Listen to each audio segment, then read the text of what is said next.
Today we're going to talk about the Great Reset and where you can escape to avoid these policies in the future. What is the Great Reset? The Great Reset is a sweeping initiative introduced by the World Economic Forum, also known as the WEF, to reshape the global economy and address some critical issues of the 21st century. Inclusive and resilient system that prioritizes long-term well-being over short-term gains, something the world has suffered from for decades. One of the central pillars of the Great Reset is transitioning from traditional shareholder capitalism. This traditional model emphasizes the focus on all parties impacted by economic decisions by implementing broader societal interests. The WEF envisions a model that balances profit with purpose. There is a big question mark as to whether or not traditional capitalism has a chance to survive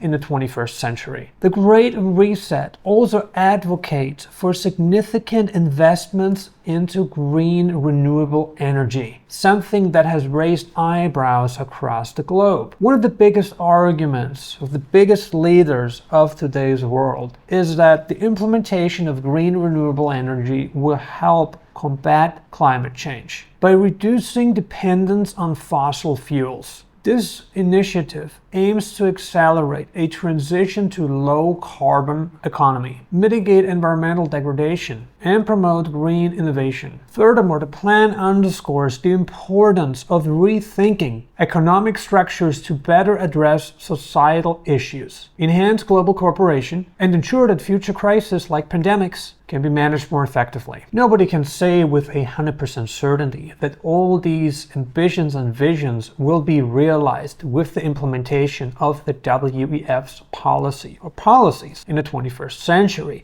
You see, the right intentions are in place. However, the impact that these policies will have is yet to be determined. While the Great Reset has support for its forward-thinking goals, it has also sparked debate, with critics raising concerns about feasibility, potential overreach, and its implications for personal freedoms. Nonetheless, the initiative marks a call for reimagining global systems to create a more balanced world. Stakeholder capitalism or 21st century socialism. Let's have a closer look at stakeholder capitalism and its implications. The World Economic Forum, WEF, led by some of the world's most influential CEOs and politicians. Unlike shareholder capitalism, which prioritizes profit maximization for investors, stakeholder capitalism seeks to balance the interests of a broader group, including employees, customers, communities, and the environment. This paradigm emphasizes long-term value creation over short-term financial profit. Proponents argue that stakeholder capitalism is a vital component of this very transitioning that is taking place in today's world. It is a necessary global evolution to address some of our biggest challenges, such as income equality, climate change, and social responsibility. They envision a more economic suitable system. However, this vision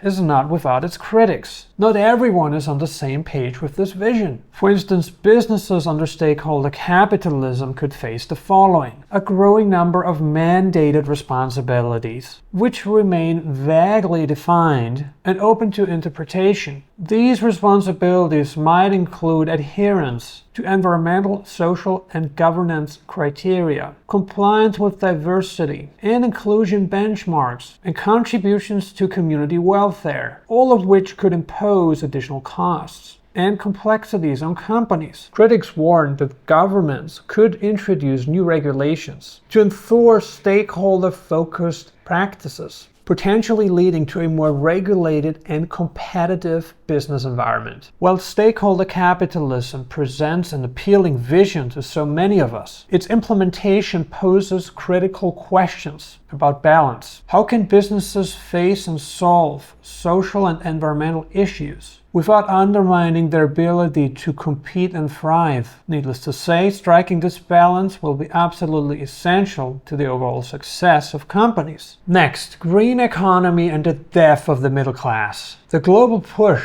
towards stakeholder capitalism and the transition to a green economy that so many of our leaders have envisioned bring with them significant societal and economic challenges. While these issues aim to address critical environmental and social issues, they also carry potential consequences that warrant closer scrutiny. One of the most immediate outcomes of these shifts is the likely increase in taxes. Governments worldwide might increase stricter policies to encourage sustainable practices, such as carbon taxes, emission caps, and mandatory adoption of renewable energy technologies. These measures are designed to promote environmental responsibilities, but often come at a financial cost to businesses and consumers alike. As energy prices rise due to the shift away from fossil fuels, the cost of goods and services is also expected to climb. The inflationary pressure could ripple across several industries, straining household budgets and furthermore increasing the cost of living, while large corporations may have the resources to adapt to these new regulations. Small to medium-sized enterprises often lack the capital to comply with these regulations, oftentimes putting them out of business. This disparity could lead to a widening gap between multinational corporations and local businesses, potentially reducing market competition and innovation. Furthermore, the middle class, already vulnerable to economic fluctuations, may bear the highest burden of these changes. Higher energy costs, increased taxation, and rising prices for everyday necessities could disproportionately impact average consumers, exacerbating income inequality and reducing disposable income. Small businesses, often the backbone of local economies, might struggle to survive under the weight of these new regulations and compliances, leading to job losses and economic stagnation. You see, while the goals of stakeholder capitalism are valid in so many ways,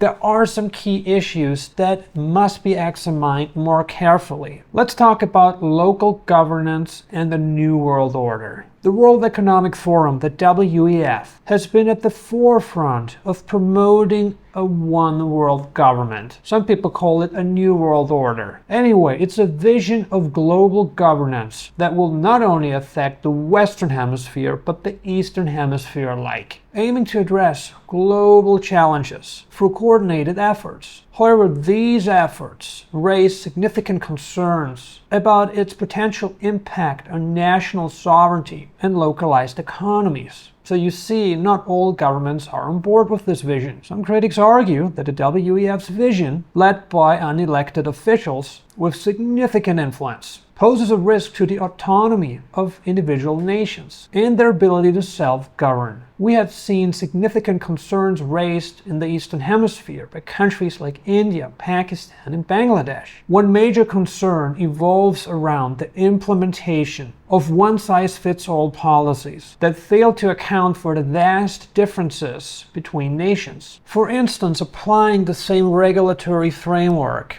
that Western nations use to Eastern nations really raises a lot of eyebrows, and in many instances it is totally impractical, and it is an impossible demand to even ask. Developed nations might have the infrastructure and resources to adapt to these 21st century policies, while less developed nations could struggle to meet these requirements, potentially stifling their growth and development. The last point I wanted to address with you. 4. The abolishment of private property. The World Economic Forum, WEF, has put forth concepts that, if implemented, could fundamentally transform the notion of private property. Central to this vision is the idea as a society where ownership is replaced by access, with individuals relying on the rental of goods and services rather than personal ownership. This model, often framed as a way to promote sustainability and efficient resources to use, raises profound questions about personal freedoms, autonomy, and the balance of power in society. Under such a system, the control of assets and resources would likely shift to a small number of large corporations or centralized entities. These organizations would manage the distribution of goods and services, effectively making the individual dependent on them. While proponents argue that this model could reduce potential waste and encourage equitable resource sharing, critics warn that it risks creating an economic and societal structure marked by significant differences. Now that we have addressed some of the major challenges surrounding the World Economic Forum, also known as WEF, why should you consider relocating to a developing country? Why should you leave the developed world for the undeveloped world? It's quite simple. The majority of people looking to leave have one thing in common, and that is they're looking to escape the ultra-high cost of living that, in no doubt, has been expedited by some of the World Economic Forum's policies. In many developing countries, the cost of living is significantly lower. This means you can afford a much higher standard of living without breaking your bank account. Luxury amenities that might be out of reach for you in your native country are now very accessible to you, such as domestic help, fine dining, and luxury housing are often much more affordable in emerging countries. Whether you're looking to retire, start from scratch, or potentially find a second home abroad, moving to an emerging country could be one of the best decisions of your life ever. Greater personal autonomy is another big reason why many of Nomad Elite's clients have moved to emerging countries in recent years. Countries with fewer restrictive regulations often provide more personal freedom to the individual. And the same can also be said about corporations looking to establish in emerging countries. For example, entrepreneurs can establish, grow, and manage businesses in emerging countries with a heck of a lot less red tape than they were used to in Western countries. Less red tape and fewer bureaucratic challenges are the goals of so many entrepreneurs starting businesses in the 21st century. The flexibility in such environments can be liberating. Free tax benefits. Many emerging countries offer very attractive tax systems, including the territorial tax system, where you may not have to pay taxes on foreign-sourced income. Political climate and freedom of expression is something that we have addressed a lot on our channel in recent days. Developed nations are increasingly more characterized by political polarization, forcing many people out of the nation into new geographic destinations where political polarization may not exist or may not be as severe as in their native countries. 5. Abundance of opportunities. Emerging economies are filled with untapped opportunities. With the skill sets, wisdom, and money that you bring with you from the Western Hemisphere into the emerging country you're looking to relocate to, you have so many options to create wealth for yourself and your family. Oftentimes, natural resources are plentiful and industries are still developing, making it easier to establish a foothold in many sectors. Whether it's real estate, tourism, agriculture, or technology, less saturated markets offer so much more opportunity to the average investor. Now, there are some specific countries that I would like to recommend to you in this video. As we've talked about, the territorial tax system is a vital component for an individual to thrive because it reduces personal taxation burdens on the individual. Countries like Panama and Paraguay are perfect for people looking to escape worldwide taxation. Both countries are home to a territorial tax system where foreign-sourced income is excluded from taxation. On top of that, both countries offer an amazing quality of life and oftentimes a much lower cost of living than their respective Western counterparts. If you're interested in relocating to a tax-friendly country, specifically Paraguay and Panama, please get in touch with us. We would love to advise you on the best visa options available in Paraguay and Panama. You can book a consultation with us right now. You should see our website link displayed on the screen. Go to nomadelite.com and book your consultation right now. Argentina is another country that I would like to recommend to you in this video because Argentina offers a relatively low cost of living, especially if you decide not to live in in the capital, Buenos Aires. Any of Argentina's tier 2 cities represents a fantastic quality of life for a lot less money than what you are accustomed to back home. Argentina has many interesting residency programs available to average people. You don't have to be a high-stakes roller to relocate to Argentina. In fact, we are helping middle-class Americans, Canadians, and Europeans relocate to the beautiful country located in South America. Are you ready to escape the Great Reset? Please book a consultation with us today. We'd love to help you relocate to a much friendlier and freer country located in Latin America. Go to nomadelite.com and book your consultation today. Thank you so much for watching Nomad Elite. We truly appreciate your attendance. We look forward to welcoming you to one of the countries that we discussed in this video. We see you on the next video.